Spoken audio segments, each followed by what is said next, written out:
Play.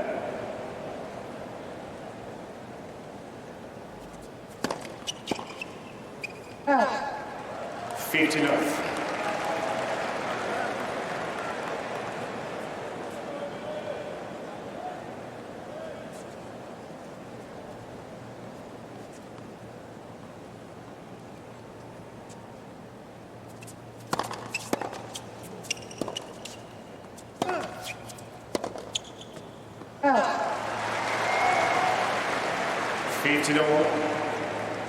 Reilly Opelka, in the mold of John Isner, the American who was a tremendous force on tour in his time with his serve and forehand combination coming from a height of 6'10". Opelka a little bit taller than that.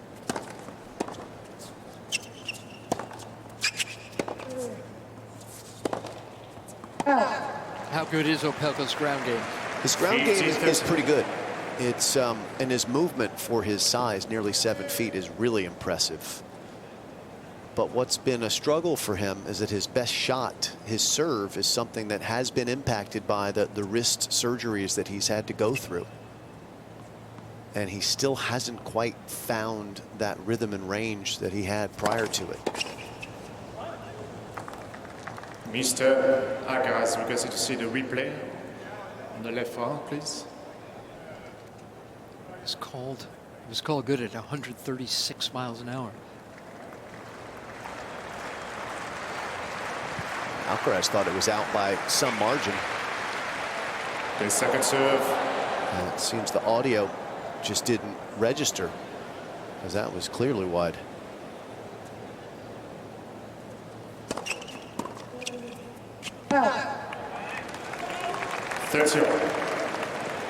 And Reilly Opelka's second serve is a force as well?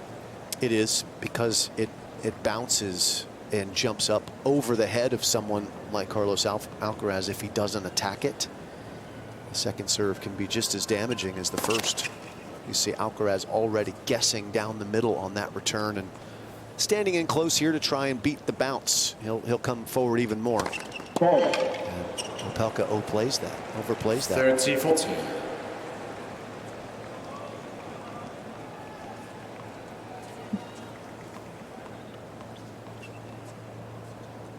With the break point, given that Opelka doesn't break serve as much as some other players, this is like having almost a set point.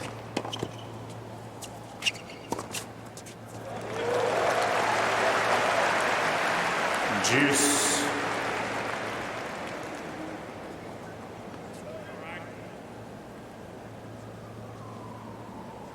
That one 133. And such a Isner-like out wide serve on break point, followed by forehand. Almost unstoppable.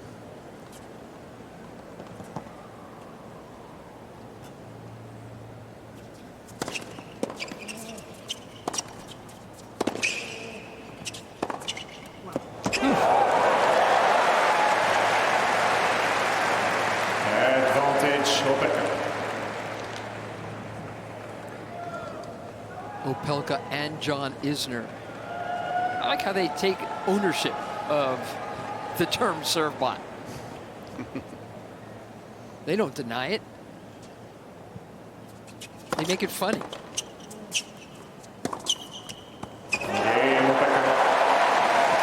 First game. Somewhere in that range is the cutoff zone. And this year, Reilly has not been able to climb above that. He's at 9% for the year. Alcaraz among the greats at basically everything in the sport from a statistical standpoint, breaking 59. a third of the time. So you've got one of the game's great returners going up against one of the biggest servers in all of tennis. Great challenge ahead. Opelka passed the first test.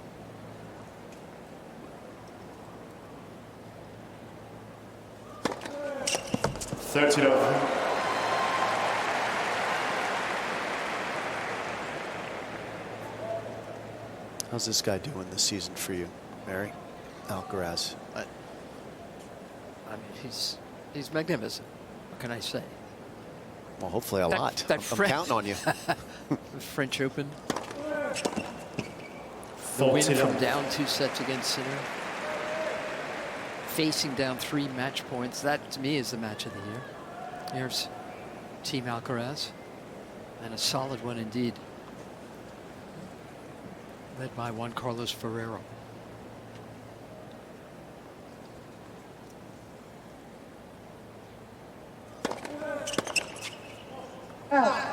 Game Alcaraz. There you go. 1 game on, first set. Is Alcaraz going to be like Rafa Nadal, like not changing? There's another part of the team. It's his Davis Cup captain, David Ferrer. You might remember, the former world number 4. Who was also part of, he became part of Nadal's team towards the end there. I like how the Spanish players, it seems, hold on to their team. You know, they don't mix around and, you know, pass their team around like Fritos.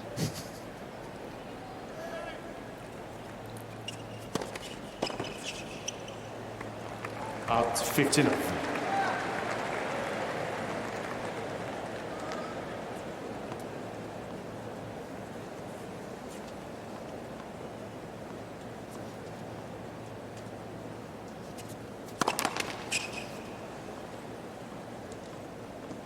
This time, he's going to try a very deep return to serve position as Alcaraz for the second serve.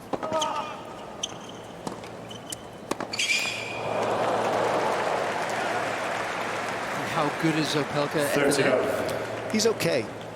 You know, back when fighter pilots first became a thing, and Top Gun became a thing, they had a height restriction to be a fighter pilot. And part of the reckoning on that, and the reasoning for that, was that the taller you are, they felt like your reflexes, it took longer for your brain's pulses to get to your hands. Got it, got it. So I believe that to be true.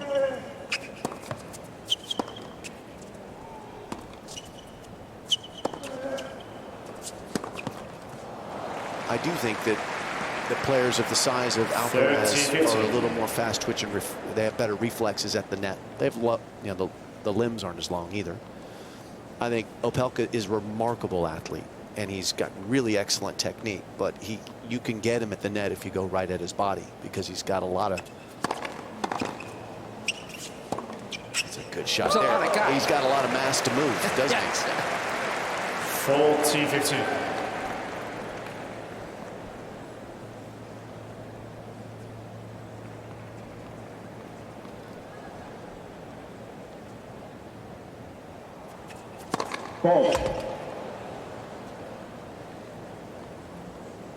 Alcaraz again with his hand on the back wall. Can't really even see him on the court at the moment.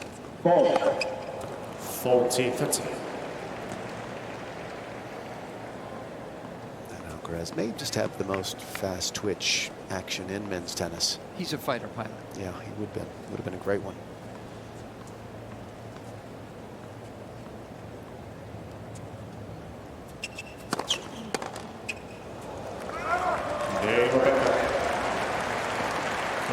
And they had to go back in and clean out all of the infection in it. And the doctors were not optimistic that his wrist would be able to play pro tennis again.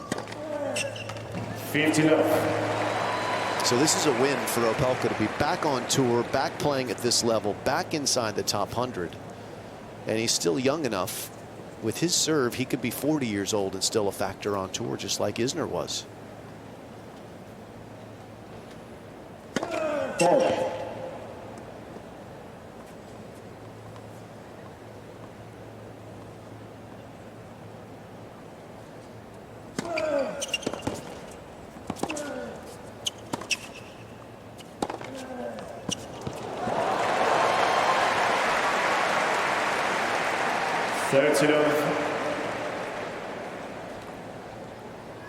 We have access to our friends at Hawkeye, and one thing that will be worth keeping track of tonight is how many points are extended points. How many rallies go past 5 shots? And talking to Jay Berger in Cincinnati just a few weeks ago, he stressed that Reilly now is trying to be more intentional, especially in matches like this, As we see the average rally, only 2.3 shots so far, of shortening every point when he can. Yeah. 49.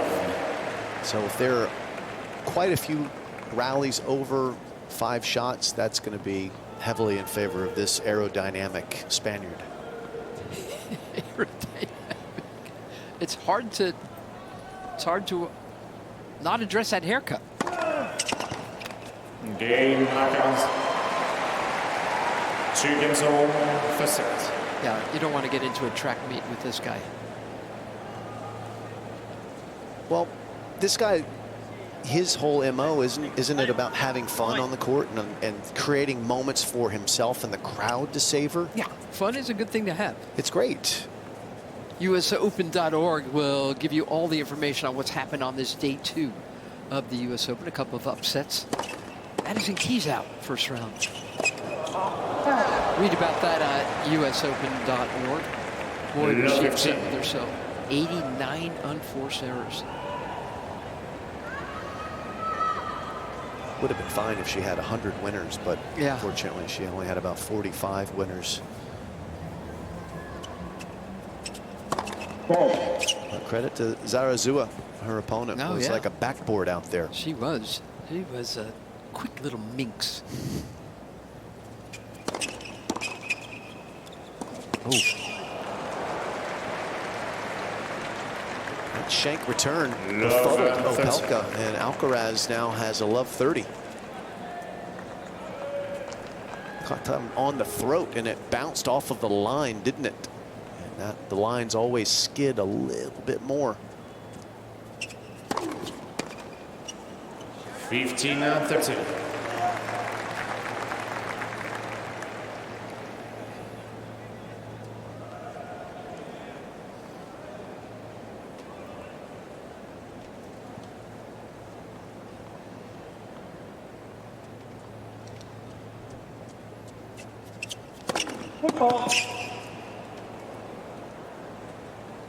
It's probably a good thing, because that return looked like it landed on the line, and that would have been too tough to handle. And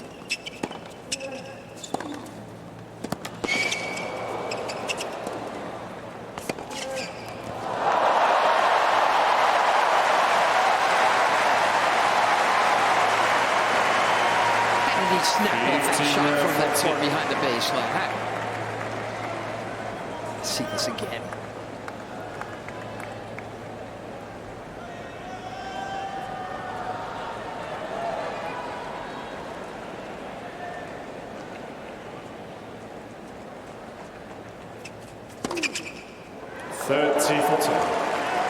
Total guess on Alcaraz's part.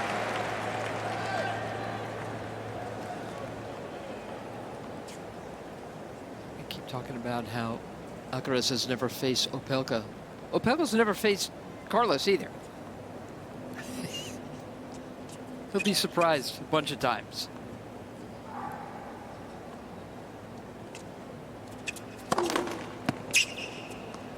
Hot.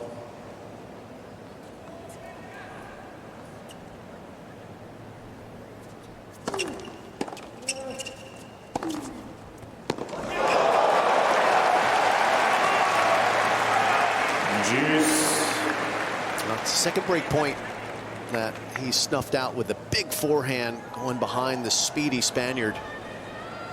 Good deep return, and look at the power. The long levers in action from Opelka, moving away from target and still hitting it close to 100 miles an hour.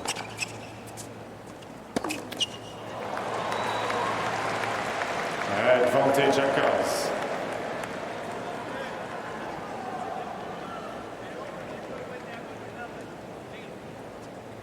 Standing much deeper for this first return initially, now coming back in. Let's see what Alcaraz does. Looks like he's given a little bit more ground.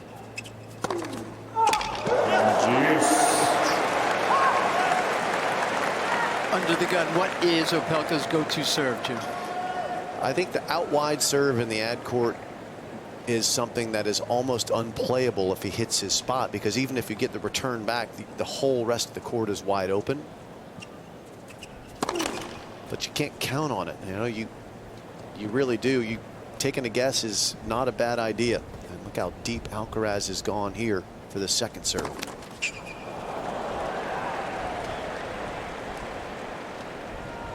Advantage Alcaraz. 2 aces now, 3 double faults.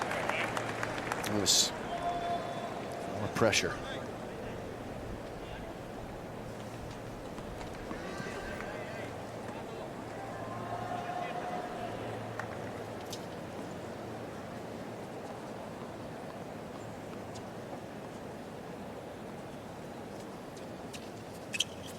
Ball.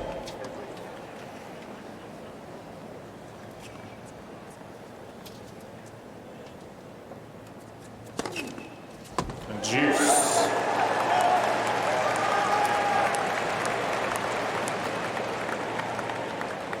Opelka continuing to put his foot firmly on the pedal. 122 mile an hour second serve up the middle. It's just nuts. And you have to be an optimist if you're Alcaraz and just keep at it. That's what he's doing so far.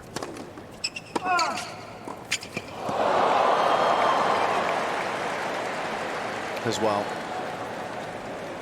Opelka's now facing his 6th break point of the match so far. Alcaraz, he's yet to lose a point on serve.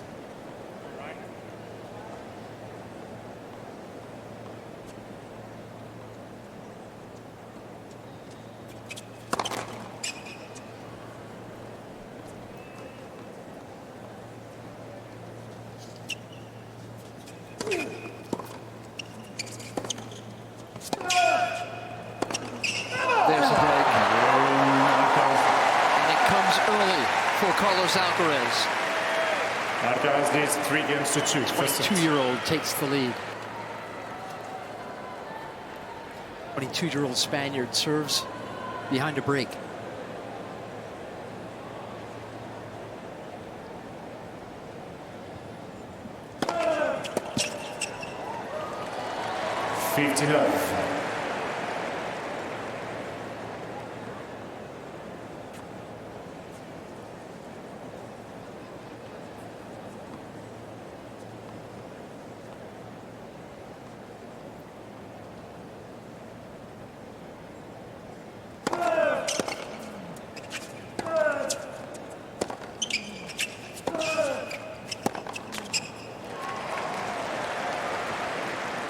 Alcaraz starting to assert himself now on the scoreboard after pitching a perfect game so far on his own serve. Has the break in hand and comes in with a lot different energy to this year's U.S. Open than he did last year's. Man, he was so flat and lost early here last year.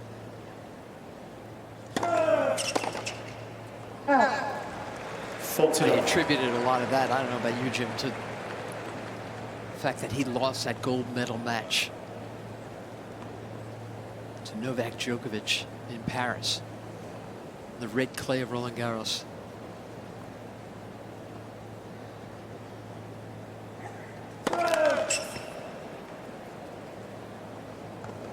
Played doubles with Nadal at the Olympics last summer as well. Nadal trying to teach him doubles 1 point at a time. Alcaraz leads 4 games to 2. I think he just felt, all right, my summer's done. He and Novak both were spent emotionally. Absolutely.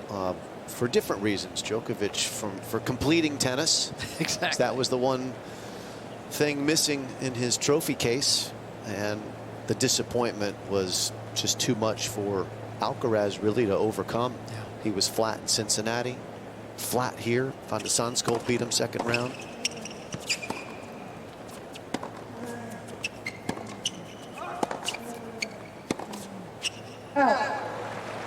But he and Jannik Sinner on the heels of reaching the Wimbledon final.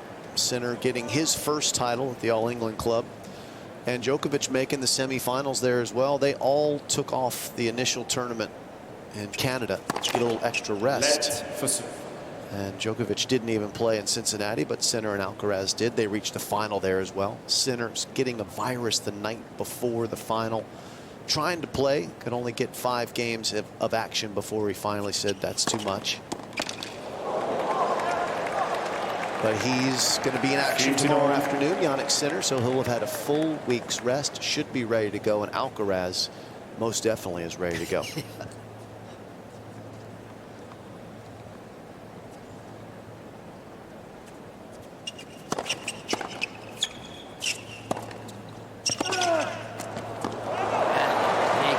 Thundering those shots. Reilly Opelka tries to get to the net. 30. Should he keep trying?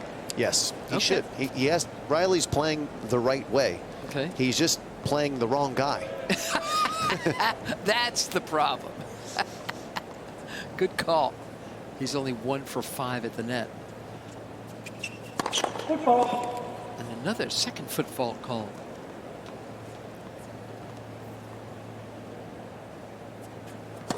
Ball. 15-14. Another double, too. That's number 4. I played the wrong guy. That could be the title of a lot of books. David Ferrer. Exactly. Great career. Played the wrong guy at the wrong time.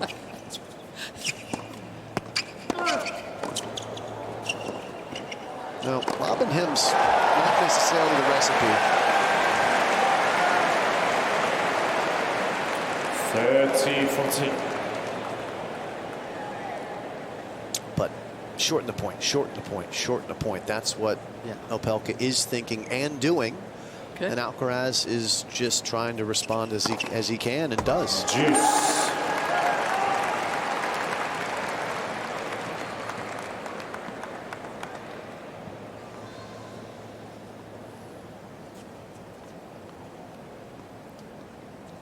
Fourth ace. Ball.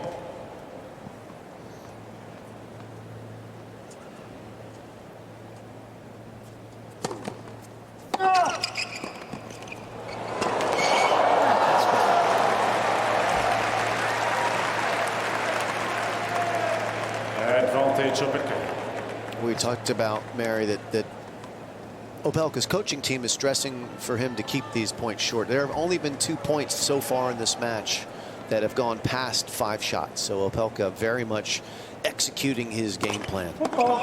But he can't get his foot right. His front foot keeps sneaking over the line. Oh, they're big feet. That's a fact.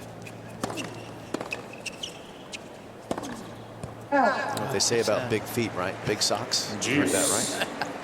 That's the expression. Yeah, that's the one I've heard.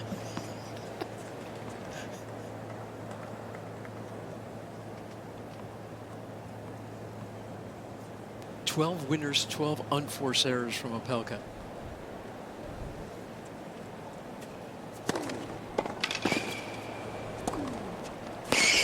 How many unforced errors has Alcaraz hit so far tonight? Let's see.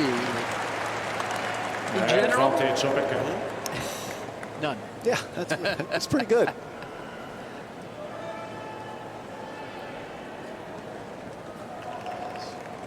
Alcaraz has been more than good since the clay court season started. That's when his season really lifted off.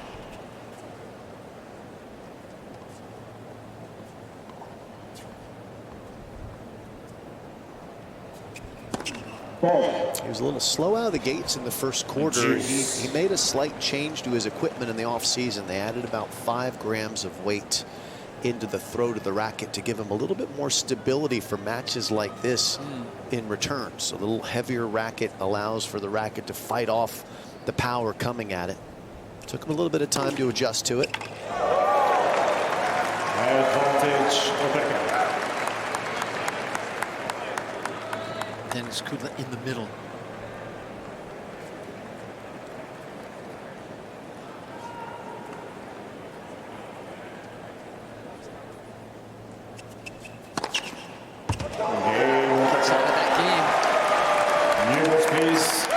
Still down a break, but Day after Alcaraz hopes to be in another final here. We shall see. Time will tell. been a long time since anybody besides this man and Jannik Sinner has won a major in men's tennis. Yep. 7 straight between them.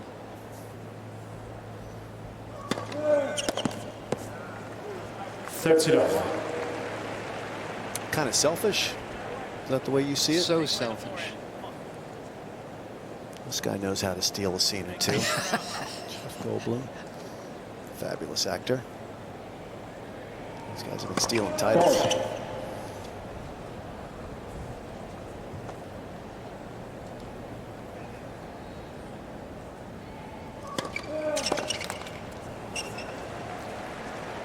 Off. I asked Jannik Sinner the other day if he could name the 6 guys who've won 3 or more majors in one single season.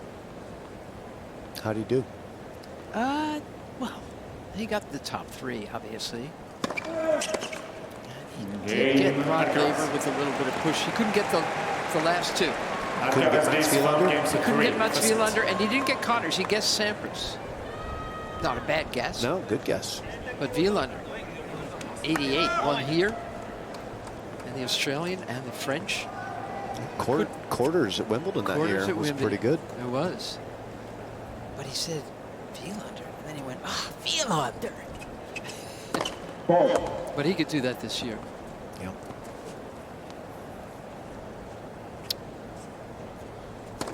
Oh, man. Last 15. 6 double fault with 6 aces for Reilly Opelka, and you can understand why. He needs to have as much of an advantage once the point starts as possible, and his serve is his best weapon. 15. So if you're hitting 6 aces and 6 double faults, it's worth the double fault? Well, right now his second serve winning percentage, he's won 6 out of 18, so he's batting 50% when he makes them by going aggressively. It's not working out so far. He would like to be closer to 50% in that category, but you can understand why he'd feel a little sense of urgency with the second.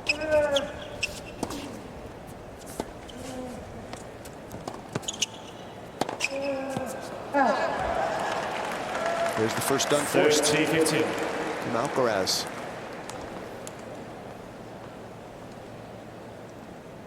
Look at the differential.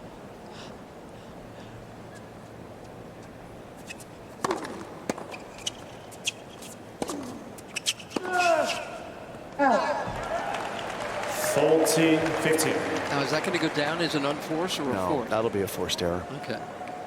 Good. Look, Opelka's had 14 winners against his 15 unforced. The numbers aren't bad on his side. They're just exceptional from Carlos.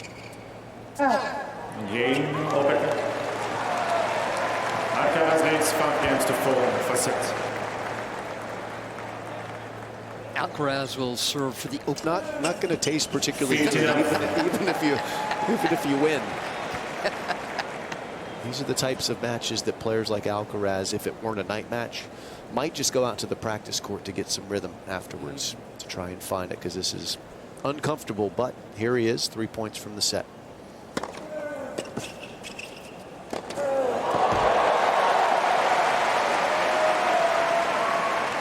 Love.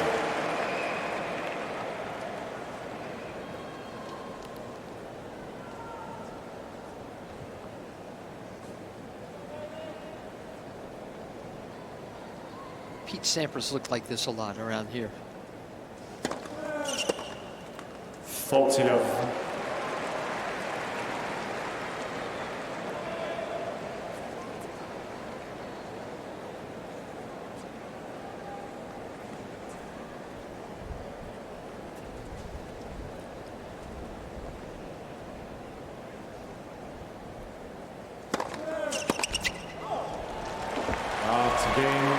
And first set, Alcaraz. 6 games to 4.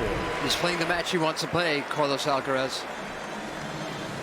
Taking the opening set from the 27-year-old from St. Joseph, Missouri. Higher to alleviate some pressure. Just 56% for someone of his height is, it's not quite good enough. 15 of. 70% is something that I think is within reach for Opelka. It's something that Sasha Zverev does with regularity. That's his average first serve percentage made.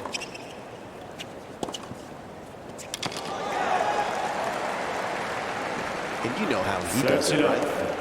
He doesn't go for the lines. He plays for big targets. Is he ever going to win a major? He might. What do you think? Is Zverev a finalist here? He's been a finalist a couple of times in the majors. I wish we had the power to say yes and make something happen for these players, but they'll ultimately decide it. But they don't listen to us. He tends to put himself deep in tournaments. He made the finals of the Australian Open this year.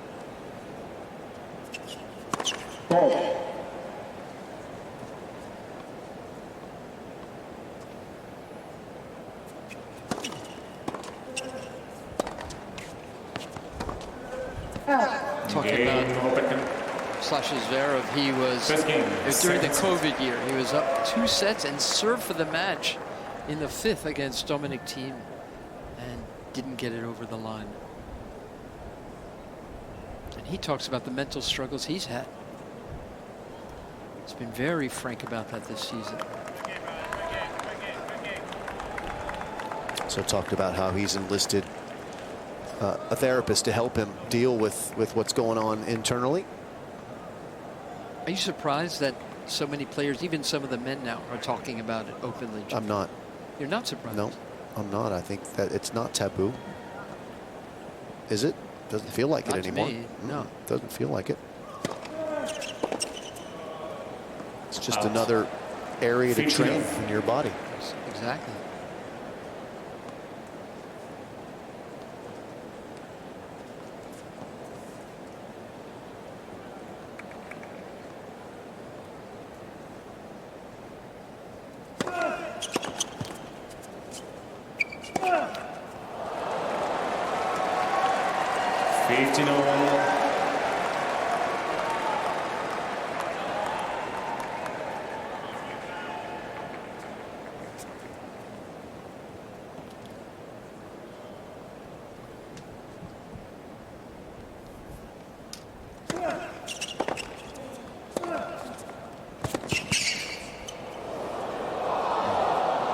You asked me about Alcaraz's serve, and we've talked a little bit about the technical changes that he's made. He's tried to smooth the motion out. It's a little less herky-jerky, and it starts in a slower motion and kind of builds to a crescendo. And they've tried to really, I think, look at it from a long-term perspective. How is it going to also not injure him? How does he use his legs and coil and use his body to create the power instead of the shoulder, which could be at risk because he has so much velocity available.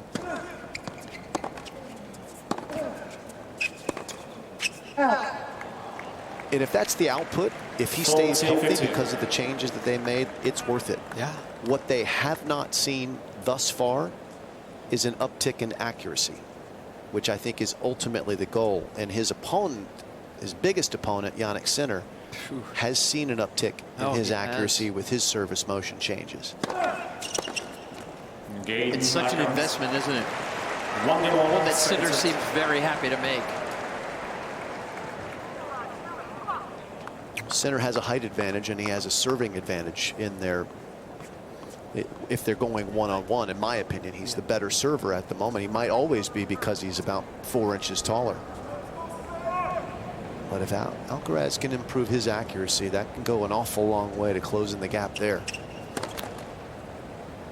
And I think we recognize that Alcaraz, when he plays at his best, so far has been the best between the two of them. Love 15. At least that's what the head-to-head record indicates. Yep, so far. Ace numbers, double fault, I should say, number 7.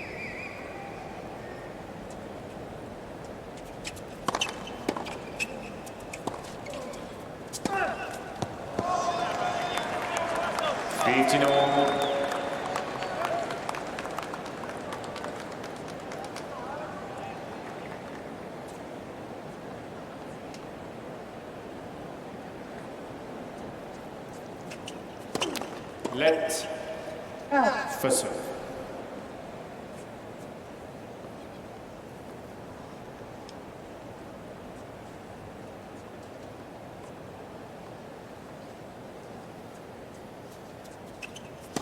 Alcaraz standing in for that first serve now, goes very deep to return the second, buying some time. That's 106 miles an hour on that second, and that is much slower than average so far for Opelka. He's averaging 115 miles an hour on his second serve. That's filthy. 40-15.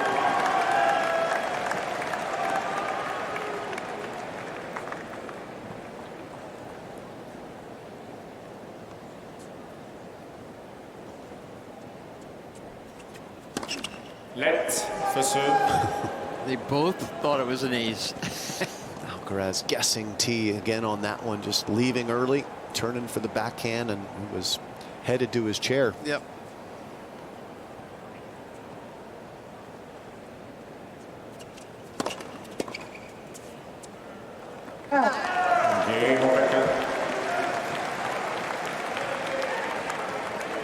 Opelka leads 2-1.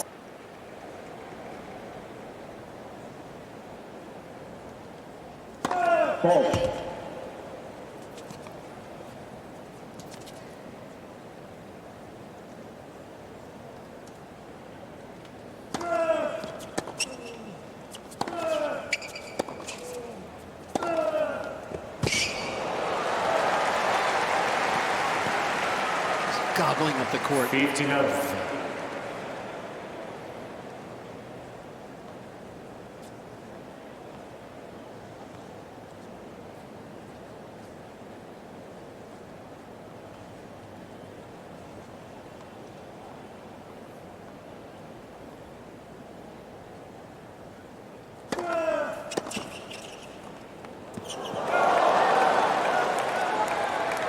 Thinking of big guys who can move well. And it's not true anymore. But I thought Daniil Medvedev was a really good mover for a big guy. He still is. Just struggling for confidence right now. Struggling with everything. You know who was sneaky good and got knocked down and seemingly out by injury? Jerzy Janowicz, semifinalist, Yeah, Polish semifinalist at Wimbledon many years ago. He was tall and quick. We're not including Zverev in the big guy. He's an amazing mover. He's smaller, though, at 6'6" Yeah. than these guys. He is an amazing mover. Amazing. There's a lot of them these days. 30-15. Opelka just tried to spank that one over. Way off.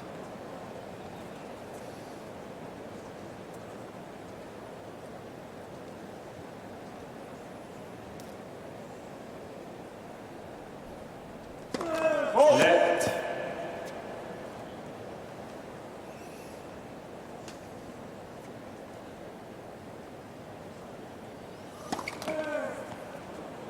Thoughts? Opelka gets to 30 for the first time.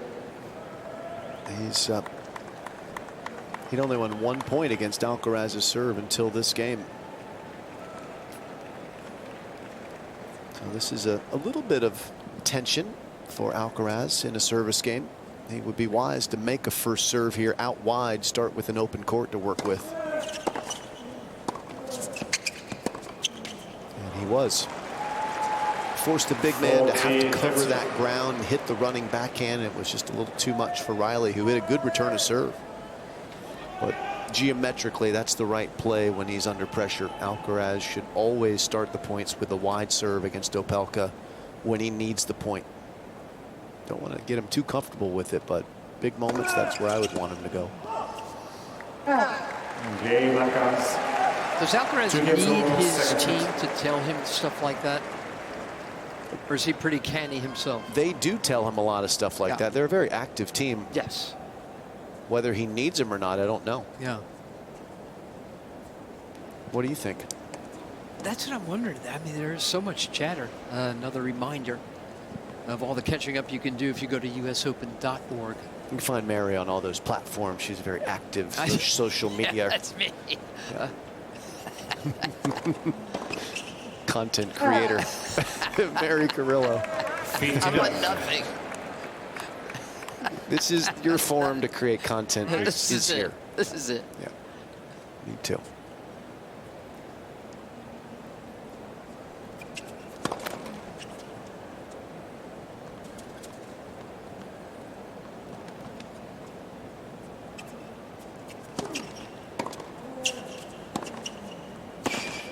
Jeez.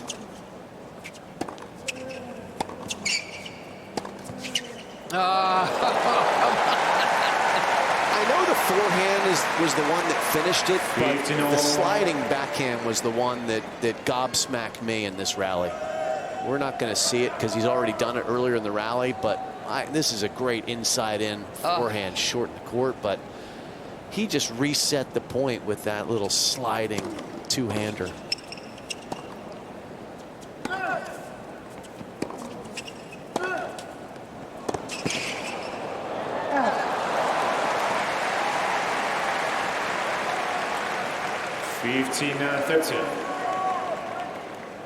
See, I think he knows what he's supposed to be doing out there.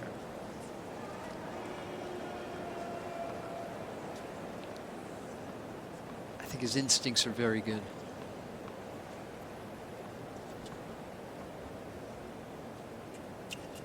I think most of the time his team is telling him to, knock off the circus act sometimes. Get refocused.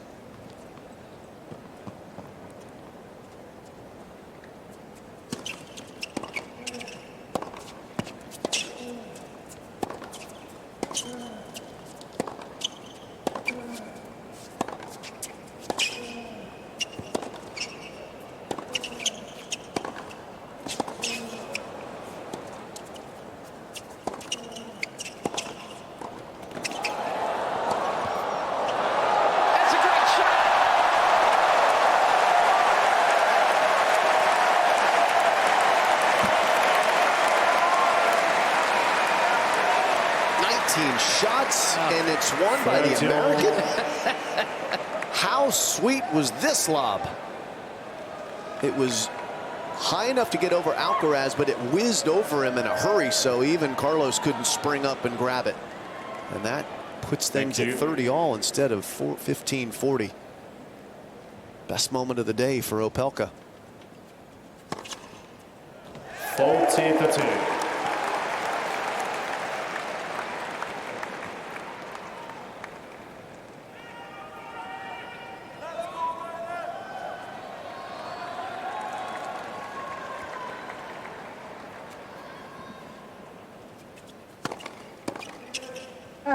Game. Opelka holds. Opelka leads 3-2. Second set.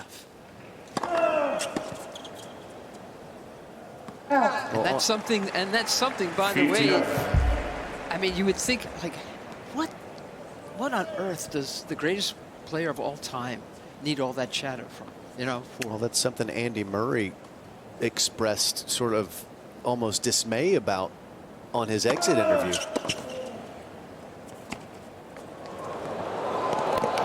Wheels on Opelka. I mean, that is so good for 6'11". Just gobbled up the court with a couple of steps and then had the dexterity to hit a nice slice down the line. This was impressive. My goodness.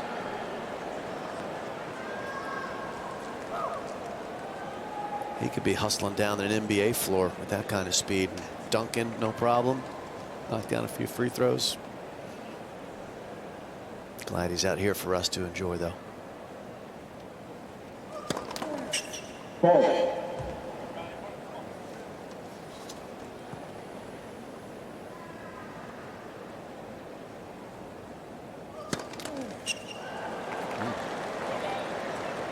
A moment of tension. Another service game that Opelka gets to 30 on against Alcaraz. There's some stress on Juan Carlos's face.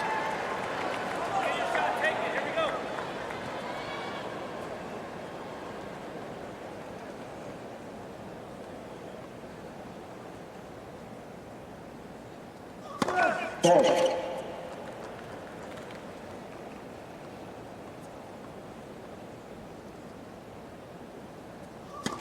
Ball. 15-14.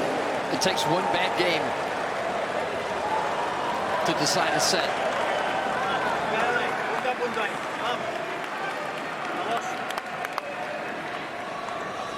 Well, this is a red alert moment, and this is where the wide serve would be the correct geometric play for Alcaraz to have an early advantage in the rally. Let's see where he goes. And he should do it again in the ad court. Opelka may need a new racket. I don't know if he broke a string or what happened there. He's changing rackets, but there's nothing he could do about that, Mary. That was perfect. Amazing. Yeah, just keep doing that, Carlos. That 1-2 punch.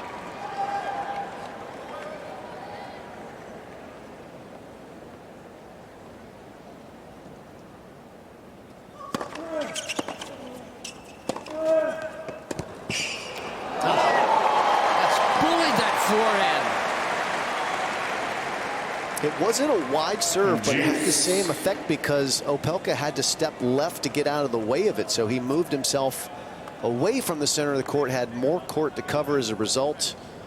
And again, Alcaraz wins it with his +1 shot right after the serve.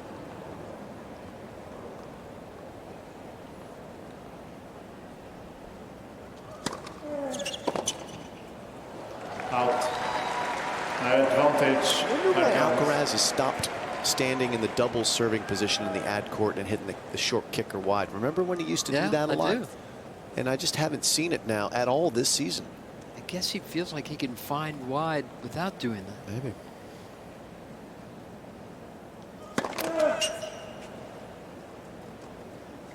Would be awfully useful tonight.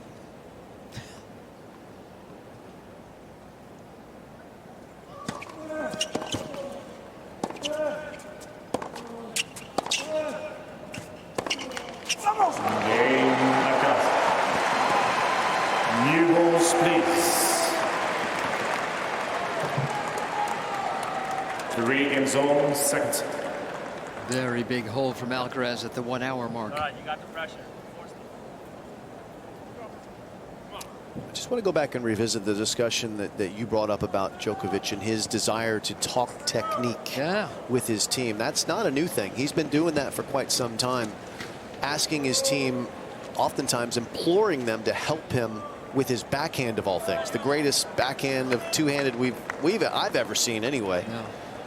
But he's so technically focused, and it's a fascinating thing that I've not seen another great champion be worried one bit about. And Andy Murray was at sea because he just couldn't deliver all the stuff that Djokovic wanted from him.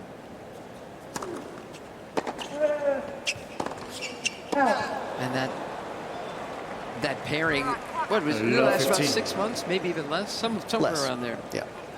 Andy Murray grew up with Judy Murray, who was good in her own right, but she wasn't very technique oriented herself. She had 3 rules, Judy Murray, and I love them: make trouble, avoid trouble, get out of trouble.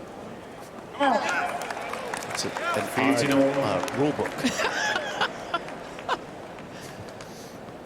Make it. How do you make it and avoid it? Avoid it. I'm not sure that. Get out of it. I'm not sure the logic holds there. The last 2 work for me. Well, that's the thing. John McEnroe was kind of like the same way. 30-15. McEnroe, because he's got his own academy, and I've asked him, like, what is the biggest thing you tell your students? And John says, oh, every time, don't beat yourself.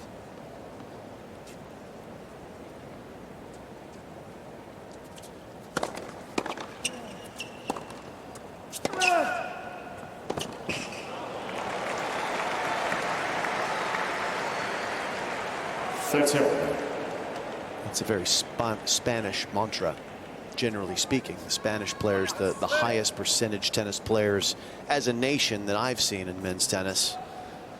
And Alcaraz does not fit that profile. No. He is a absolute daredevil, devil may care. I'm going to play the most fun shot available. And I think it secretly, sometimes not so secretly, drives his coaching team bonkers.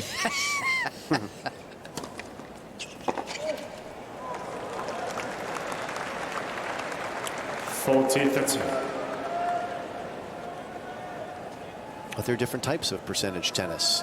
For Reilly Opelka, his best percentage tennis is to play fast, aggressive points and not get stuck into protracted rallies, even if it means hitting a shot that doesn't really have a high percentage chance of landing.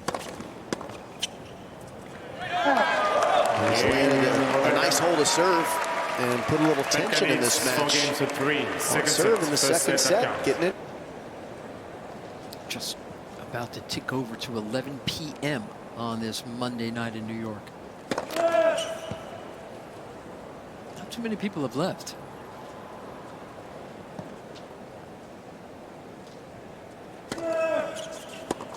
Oh. 15.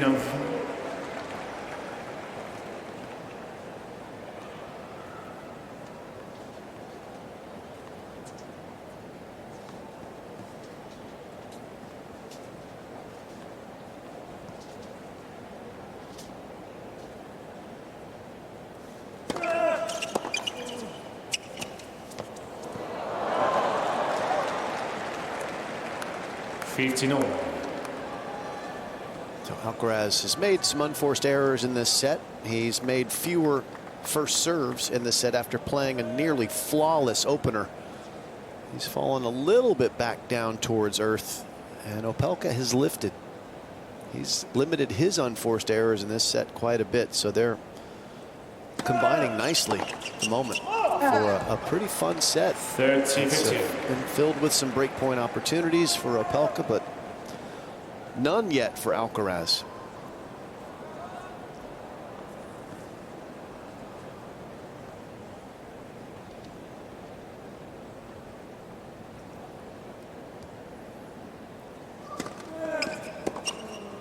Ah. 40-15.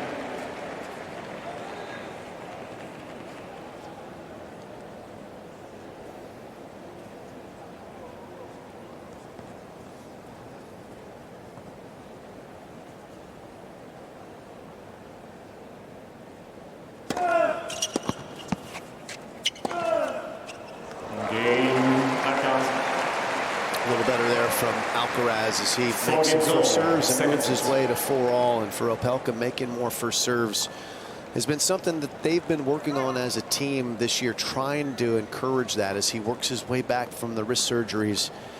He's really been trying to work his way back to his original service motion, Mary, because he's had to adjust it to try and have a serve that right now has a little bit of a longer swing to generate the power. His swing starts much lower and it has more momentum, as opposed to before the racket went up a little bit more sideways and it was the wrist that provided the big power at the end. It's still not where he wants it to be, and neither is his serve percentage where he wants it to be. He's generating good pace on it, but he's had to adjust his service motion out of necessity, not out of choice like Alcaraz has. Alcaraz has been tweaking his serve with his team to try and get better. Opelka's trying to get back to where he was because he wasn't well. 15.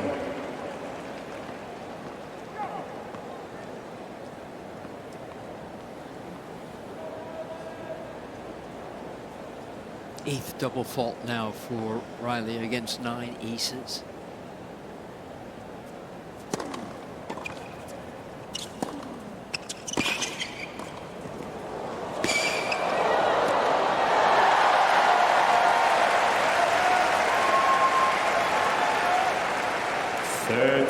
You asked about his volley skill set.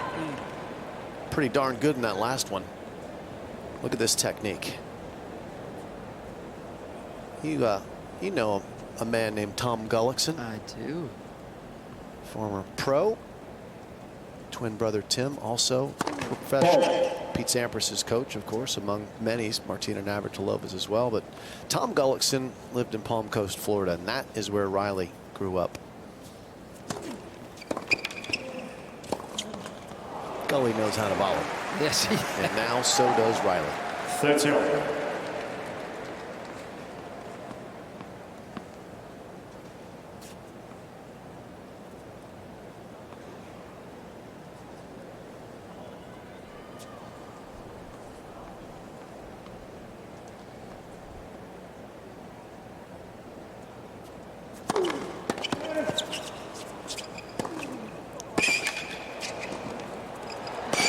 that's lovely.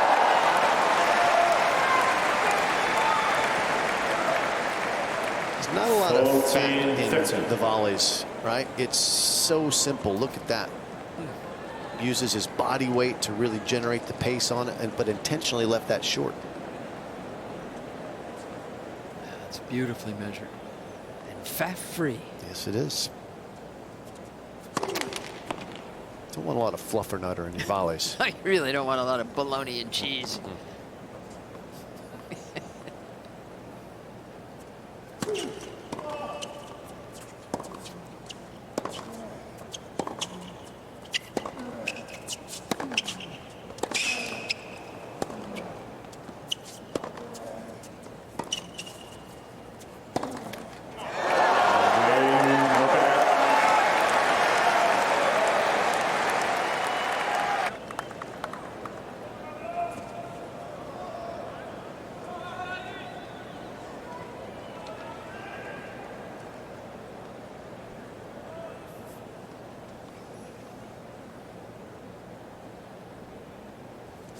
Ball.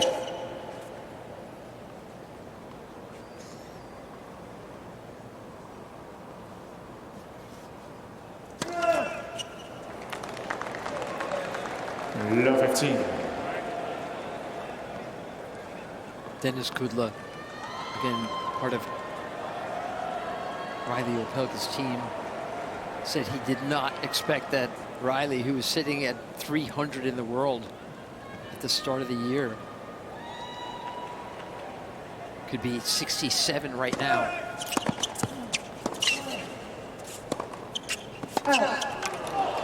Oh, Alcaraz wins the point, but finds himself on the ground. See what happened on replay. Maybe his foot stuck in the ground as he shook out his ankle there. Banged up his hand. The danger there is the racket stays in your hand as you fall, and you can really hurt your hand. Yeah, that's what happened. That shoe stuck in the ground, and down he went. He knew enough to get rid of that racket, didn't he? 15 all. Bang your skin up badly if you don't.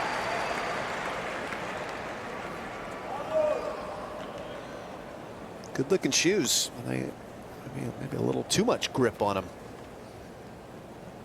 Try the medium softs instead of the soft tires there. Here we go.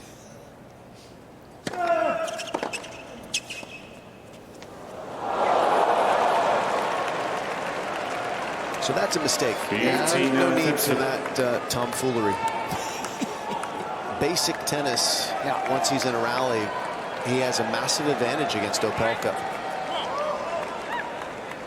So Opelka 2 points away from the set here if he can get him. And standing super deep for this return.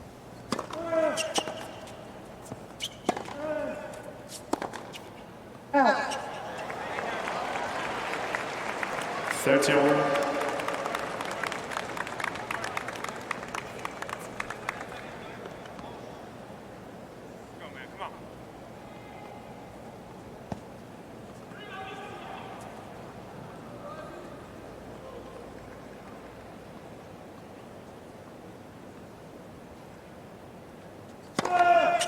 Yeah. 40-30. He'd set him up for that one by going wide so often on critical points in the deuce court. And Opelka was rightfully looking for it. 40-30. Is he okay? I don't know. Did he hurt his hip or back?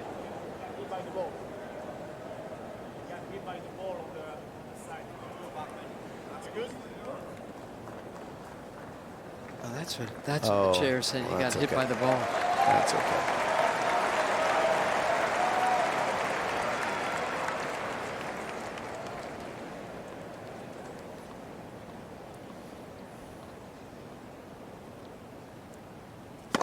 Got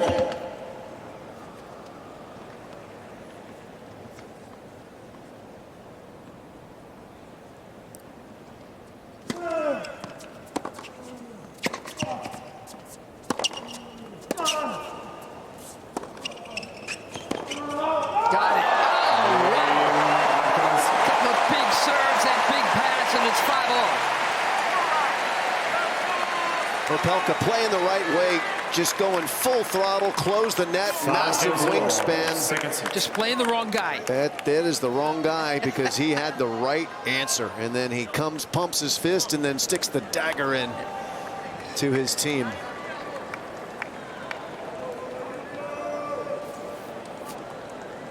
I got to ask you, Jim, back when you played, coaching was illegal. So how illegal were you as a player? I didn't take a lot of coaching in match. You didn't? You knew what was up. Took a lot of coaching off the court, though. Okay. Needed that. Okay. Thanks for asking. There we go.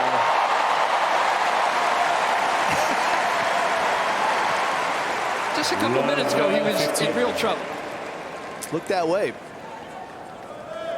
Misplayed tactics with the drop shot when it was unnecessary to get to 15-30, and now has pulled it back together with some quality play.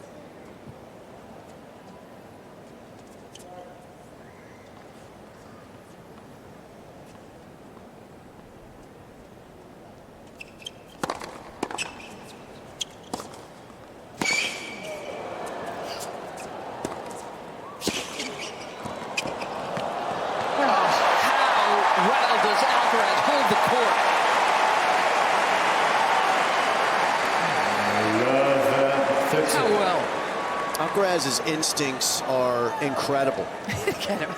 Where he gets himself in trouble, Mary, is when he has options. And he has had no options here these last 5 or 6 points because Opelka has been bossing him around as much as possible.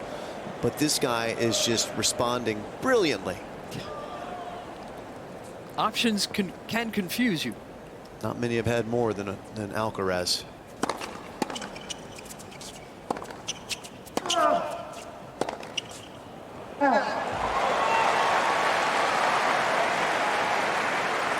Love 14.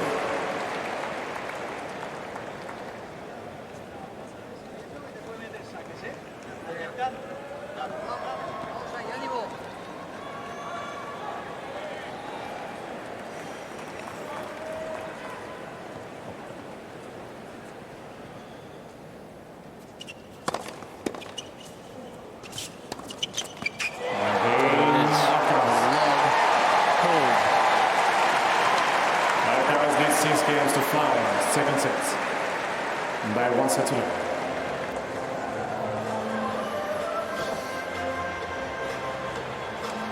He loves the big moments, doesn't he? He's unbelievable at the big moments, and if you ever doubted that, just cue up the tape, go to YouTube and look at the match tiebreak at Roland Garros, which should be in a time capsule for tennis perfection at the ultimate pressure moment. That was some of the most outrageous tennis anyone's ever played, and it was 5 hours and 20 minutes into battle. How insane was that? You were calling that, Jim. How did you call that? Were you just quiet or what? We didn't talk. They didn't talk. Good Nick boy. Mullins and I were on the UK broadcast for TNT, and there was nothing left to say. They were saying everything with their rackets. It was just his attention can sometimes wander, and he can get into trouble.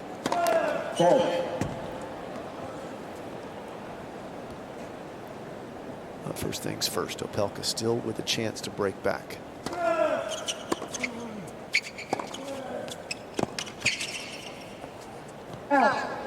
But let's be honest, it's probably not a good one. 15 up. Hasn't had one yet.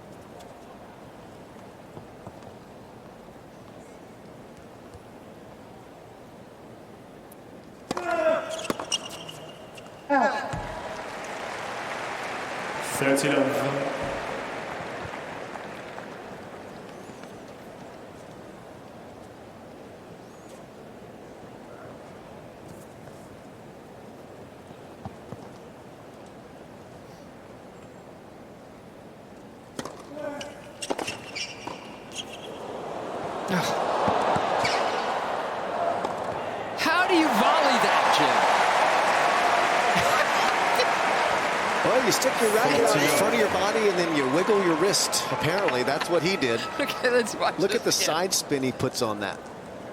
That was a wild swipe at that one. But it was elaborate and ultimately successful. Triple set point.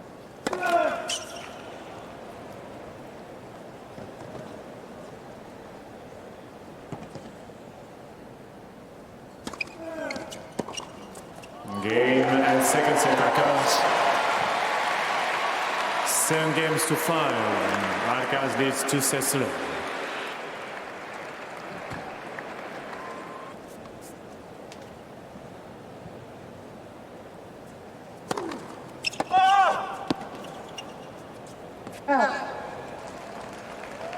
Opelka 30-15. already an ace in this game and 10 for the match. But what that actually tells us is that Alcaraz is doing well as far as getting his racket on these serves. Opelka, 40-15. according to the ATP, in his career has averaged 18 aces per match, not far off the mark of Isner, the all-time ace leader, who averaged almost 19. And those are mostly in 2 out of 3 set matches. Out to game, Opelka. So Alcaraz's fast twitch is getting his First racket game, on a third lot set. of returns so far tonight. And Opelka does well to hold serve there. How do you compare Opelka's serve against John Isner's? I think Isner's serve has more accuracy. I'll quickly look up John's. I've got it right here in my notes. Isner's first serve percentage for his career was 69%. So that's right in there with where Sasha Zverev has been the last 3 or 4 years. Opelka for his career at 64%. So that's a gulf between them. Yep. That is 5% is a massive distance between them. 59. And then when we look at service accuracy to 2 feet, how often do you hit it within 2 feet of the lines? Isner did it 70% of the time. Opelka under 60%. Again, a gulf. So there's room to improve for Opelka, and that's the target. That's what he should be aiming for, literally.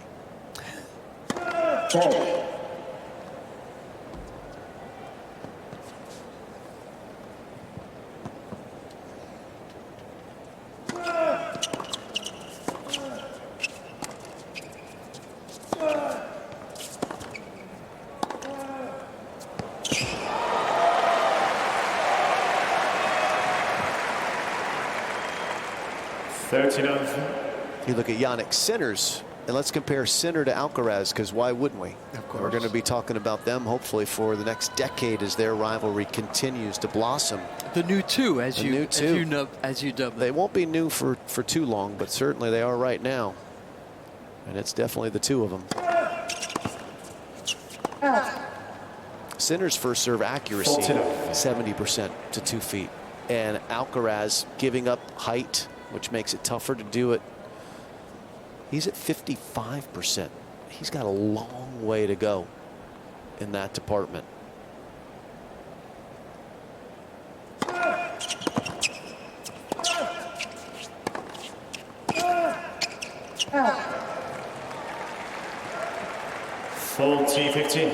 That stuff is going to ebb and flow throughout their careers as they deal with injuries and issues, and life will throw some curveballs at them, but the pursuit of perfection, it's clear both of them have that. Right now, as far as the serve goes, Sinner's in front of him, but he's also older than him.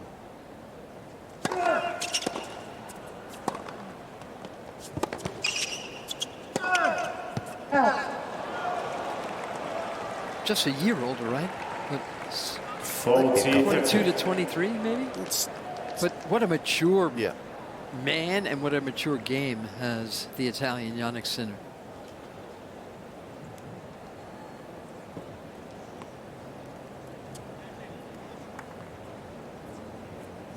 Sinner's about a year and a half older or so, right? 24, just turned. but close enough. Yeah.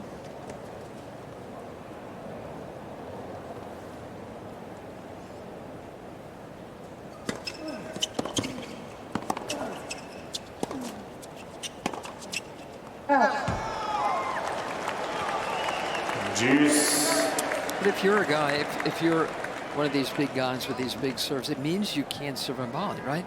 Because you don't have time to get yourself to the net. You would kick, serve, and volley, which Isner did quite well to take time to get to the net.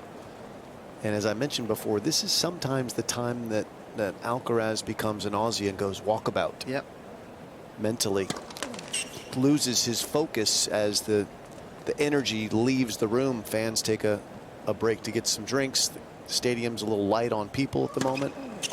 He kind of throws away games in this juncture sometimes. He might get out of this, but this is a problem of his own making. You called it. Oh, it's just... You know your onions, is what I'm trying to say. We watch a lot of tennis, don't we, Mary?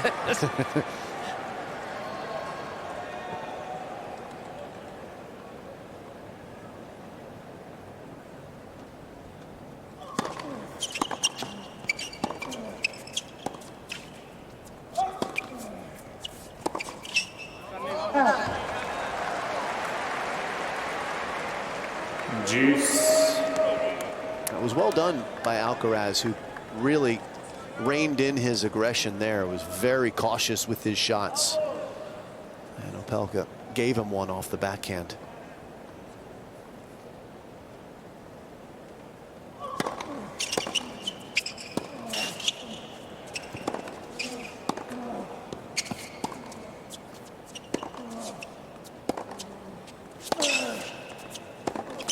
Oh, boy.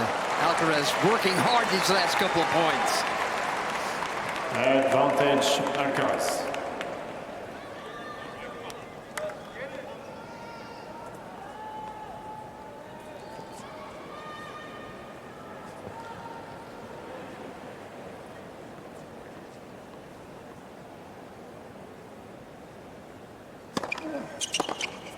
Game Alcaraz. One game Out of trouble. third set.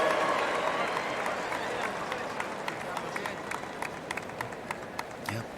Nearly caused himself trouble, but played the right way to escape it.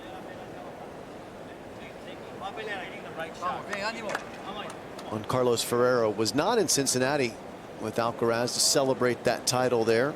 It was Samuel Lopez, the former coach of Ferrero, who also is part of the coaching staff for Alcaraz. They divide and conquer a little bit at times to get some time at home. Juan Carlos has a young family. I was going to say, yeah.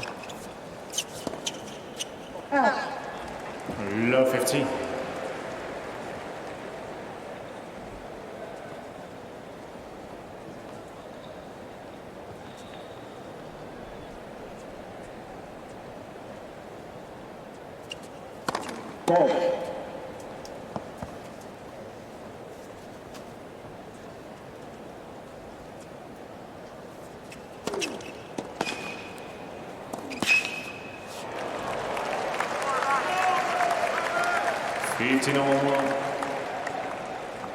Excellent off forehand from the big man there.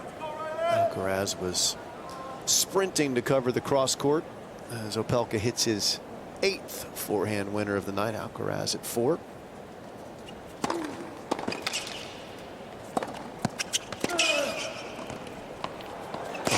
Another phenomenal volley. 30-15. Not sure he could have measured this any better.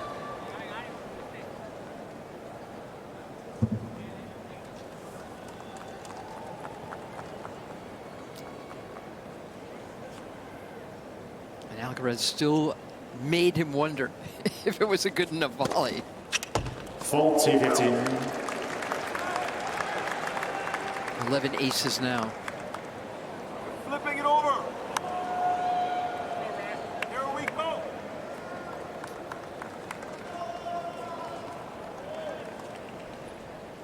Eight double faults.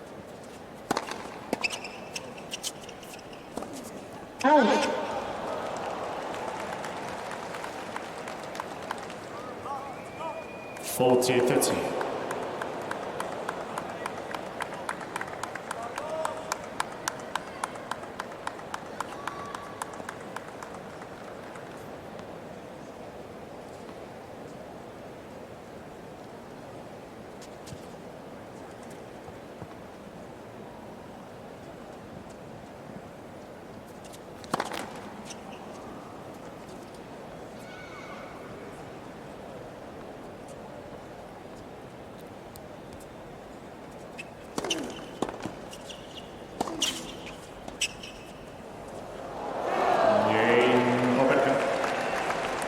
New balls, please. Opelka leads 2-1. Third set. Alcaraz by 2.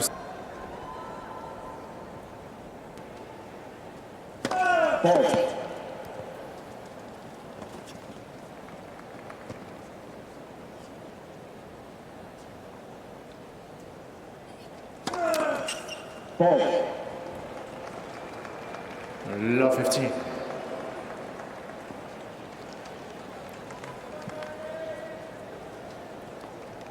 Double faults popping up on the screen for Alcaraz. That's 2 in this set already.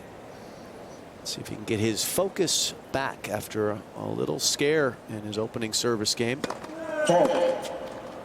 Face down to break points. Got a new string, new racket in his hand here with a little tighter strings, and he's doesn't seem to be too confident in them.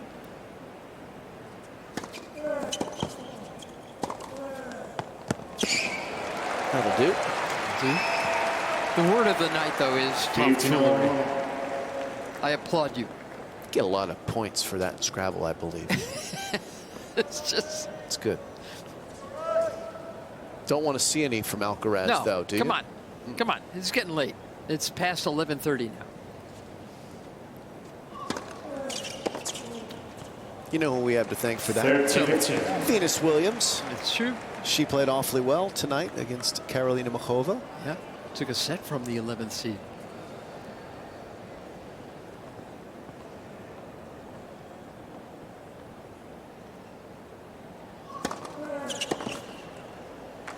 $40-15.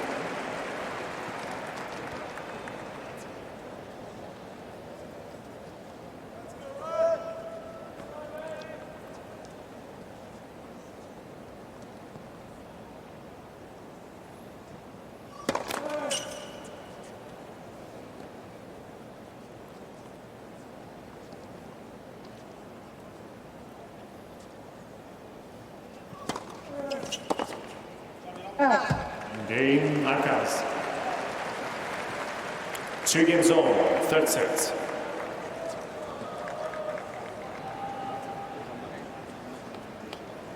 Last night of the match, but you can catch up on everything else that's happened. USOpen.org.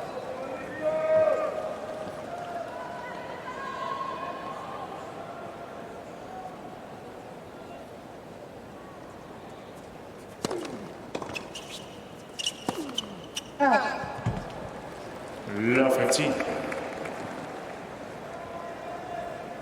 What was the newsiest thing that you were across today here at Roland Garros, Mary? That Madison Keys went out in the opening round.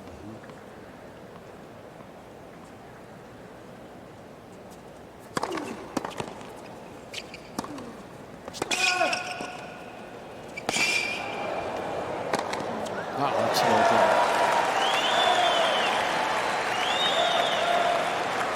15-all. And you? Same. Same. Yeah. That was, I mean, Zarazua, you have to give her credit. She fought for every point, made so many points long and difficult for Madison, but Keys not able to control the tennis ball or seemingly her nerves in that match. She allowed for as much afterwards. She said she hadn't felt that nervous in a long time.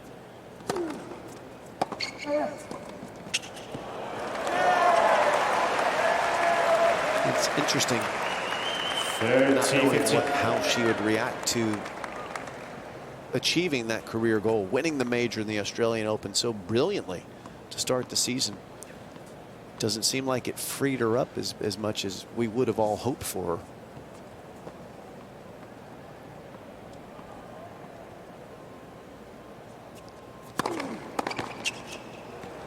40-15.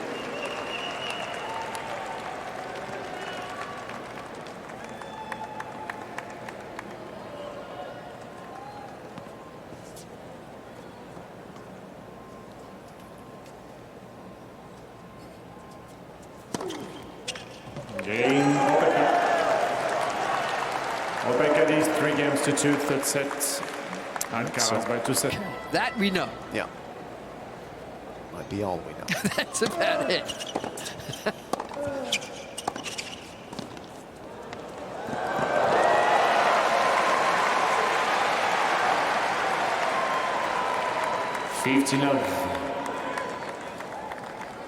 For those of you keeping track at home, that volley was not normal.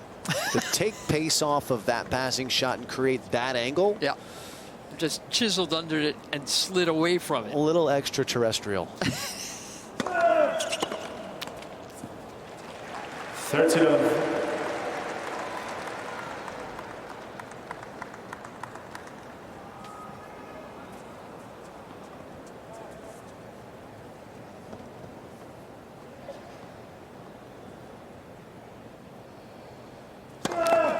Let for serve.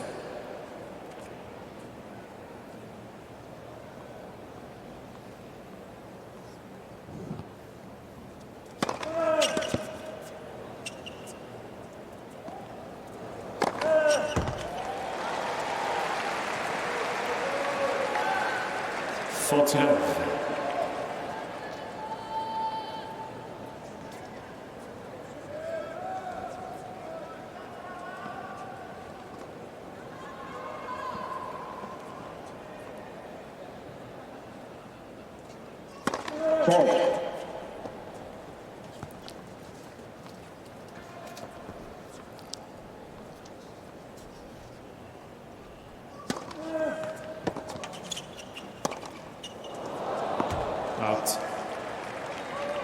40-15.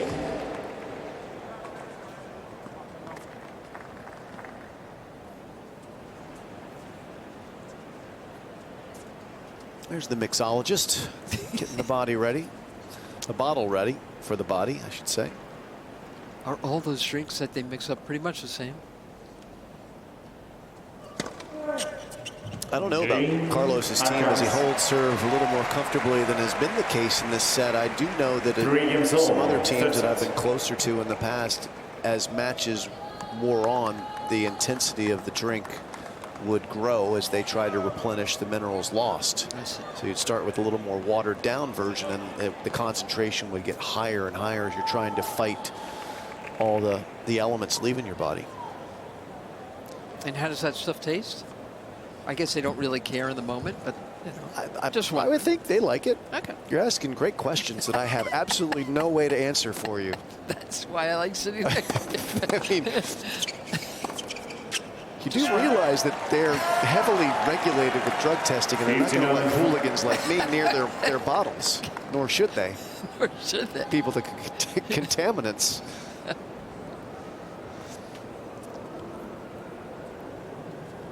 I mean, Djokovic's looks very complicated. Very. A lot of shaking involved.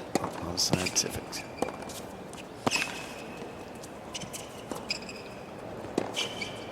Oh, yeah. They've come a long way since Susan Longling was drinking cognac. 15, right? Yes. And remember when Serena Williams ordered an espresso, a double espresso? That's my kind of mid-match drink. Was that in Australia when she was so. jet lagged? I think it looked like a Hopman Cup, something like that. I think so. Wow.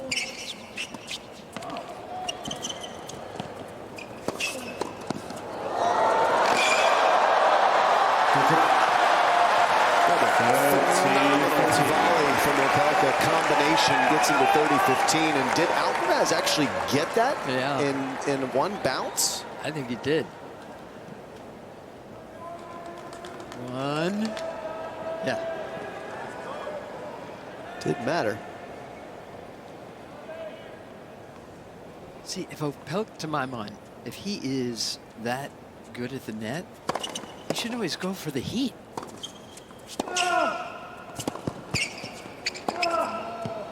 Especially if he's double faulting and missing first serves. 40-15. You know, bend your way in there. You're good at it. The guy, your returner's way, you know, in a different county. Yeah. You're going to get something with height. The easy comparison is John Isner and what Isner did with his serve. And so many players over the years talked about how much more difficult it was to return his second serve. Opelka doesn't do the kick serve, first serve very often, but That's it. in match.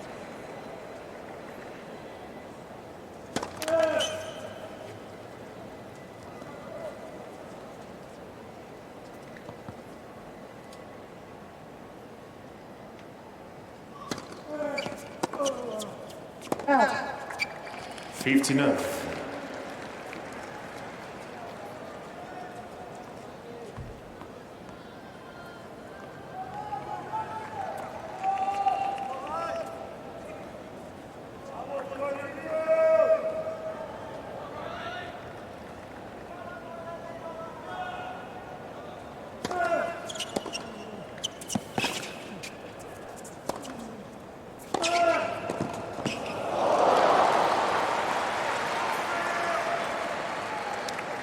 Love.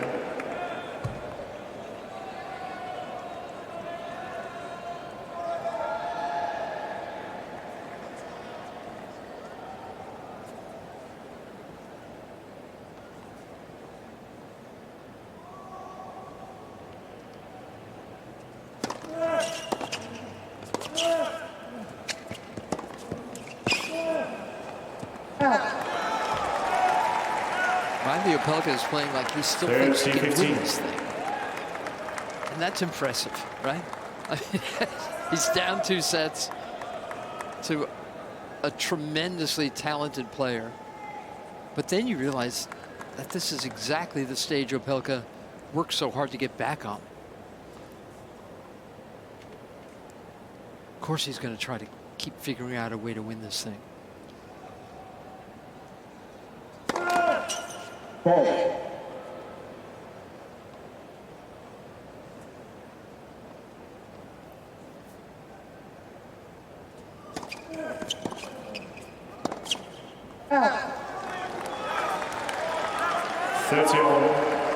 And New York's his kind of town. He doesn't want to leave. He loves it here. Yep. Loves the art galleries, loves the food. In fact, he's an investor in a restaurant called Coca Duck, which is high level, kind of fast chicken sandwich made by a Michelin-starred chef named Simon Kim, who has a magnificent steakhouse called Cote. Opelka befriended him. He wants to stick around. What's the name of it? The Coca Duck is the name of the restaurant that Reilly invested in, which is going very well. And that's an offshoot, a little more accessible offshoot of a big restaurant. As he misses that one to go to game point for Alcaraz here. Cote, C-O-T-E. It's in the Flatiron. Korean steakhouse. Michelin-starred. Amazing. Right? He's a foodie. He's an art gallery guy. He is a very interesting man of the world. Yeah.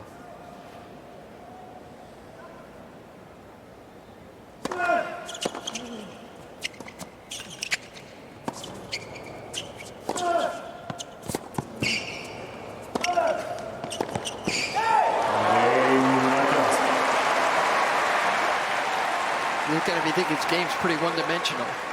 4 games on. But off the court, third set. He's got some dimension. Big time.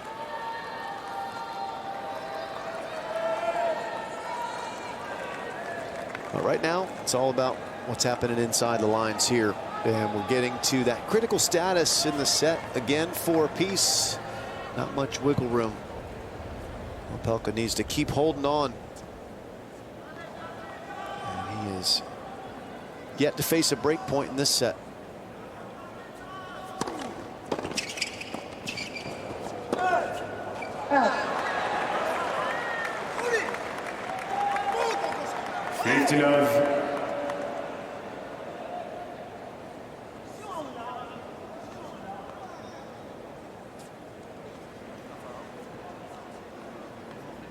Get the sense he wants to end this in straight sets.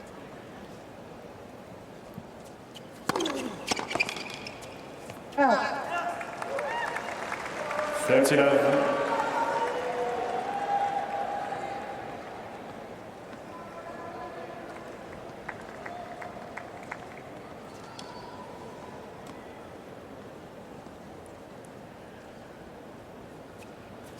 Ball.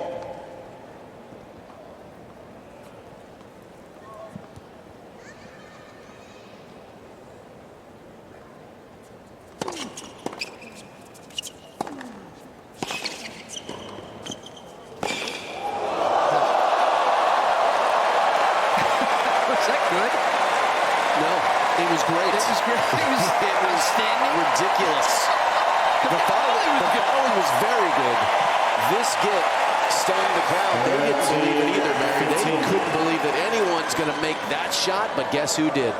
Carlitos had his way with it. Thank you, please.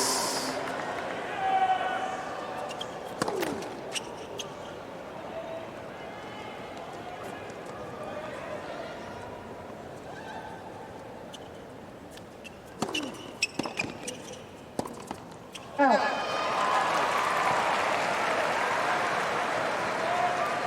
30-all.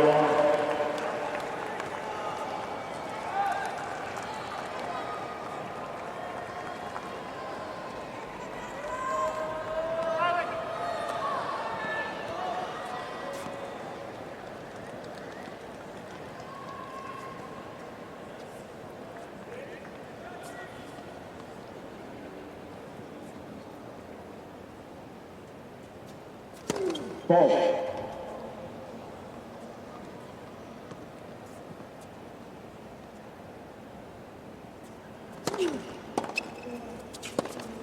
Oh, boy.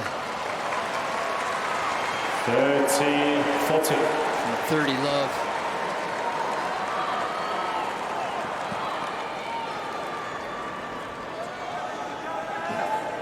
The whole team wants this to go down in 3.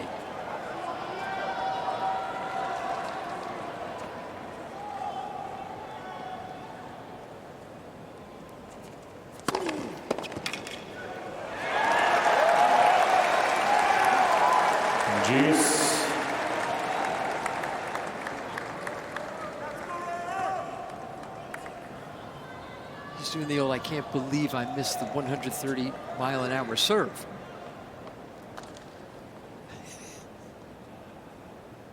It's understandable. Advantage.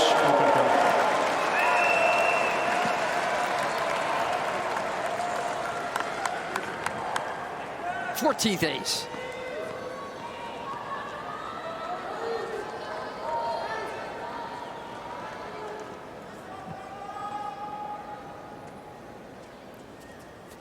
Ball.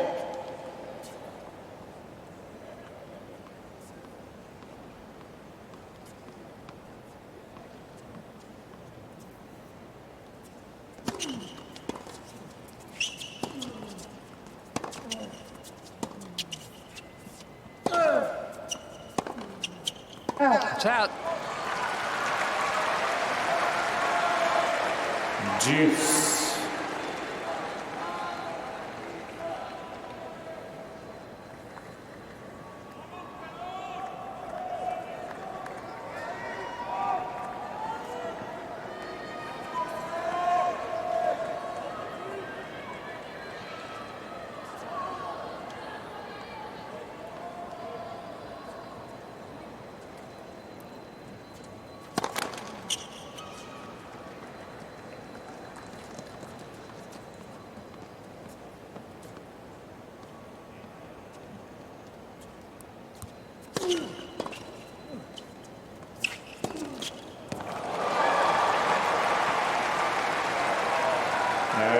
Advantage, Alcaraz.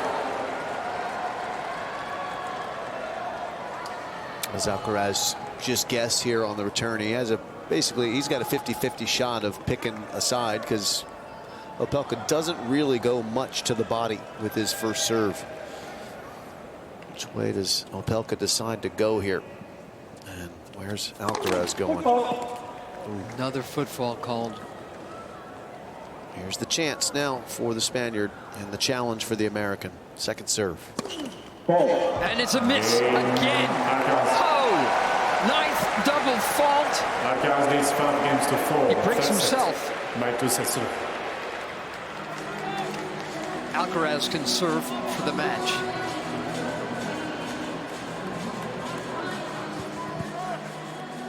Yeah, that was the game he was looking to break, wasn't it? Well, he wanted it right from the jump. The first point, he missed a regulation backhand and berated himself. Yes. And then came up with that shot of genius, the running forehand winner. And that's the one that really turned the tables. Yeah. That would have, if he missed it, would have given Opelka 40-15. Yeah. And he was just like, come at me, fuzzy face.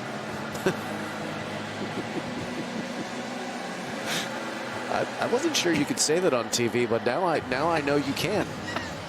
Or can I? We'll find out tomorrow. Stay tuned.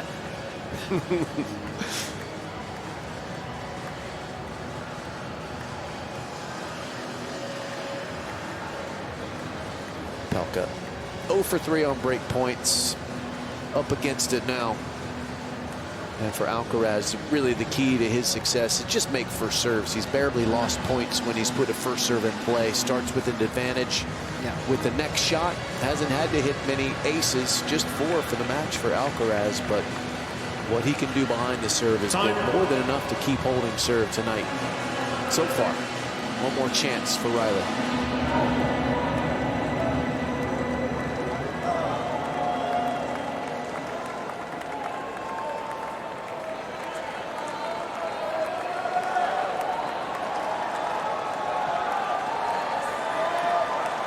Thank you. Please.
This should do it right here.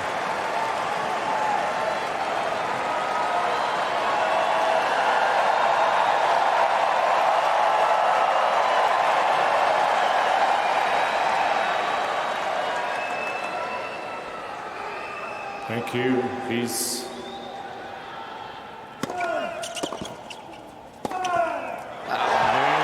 Very much, Alcaraz. Resets to the 6-4, 7-5, 6-4.